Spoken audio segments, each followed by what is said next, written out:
પ્રમુખ સાંઈ મહારાજ કહેતા કે જો આપણે એના થઈ જઈએ તો એ આપણા થઈ જાય. હરેક રિલેશનશિપમાં કોઈને કોઈ રંજ કોઈને હોય જ છે. ઘણા કહી દે, ઘણા સ્વીકારી લે છે કે નથી કહી શકતા.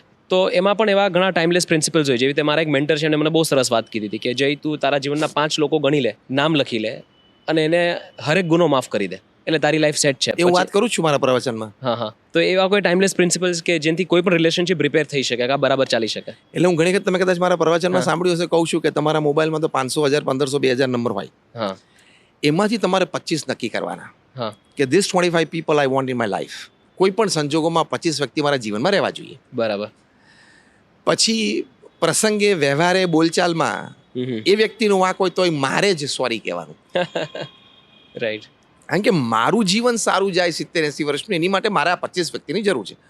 પછી આપણું ઇમિડિયેટ ફેમિલી હોય, એમ કોઈ આપણા નેબર પણ હોઈ શકે, કોઈ આપણા કઝિન, ફ્રેન્ડ્સ કોઈ પણ હોઈ શકે, અથવા વર્કિંગ કલીગ હોઈ શકે, એવા 25 વ્યક્તિઓ. તો રિલેશનશિપમાં પ્રથમ અ ડિસિશન કે this 25 people in my life. Right.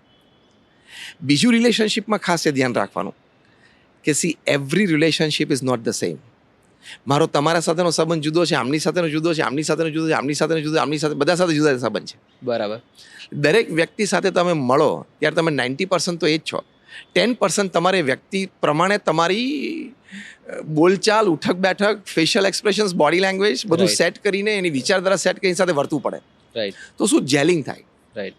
એટલે દરેક સંબંધમાં એ વ્યક્તિને અનુકૂળ થઈ જવું રાઈટ. અને થોડું અનુરૂપ થઈ જવું, એ થોડી કળા શીખી લેવી પડે.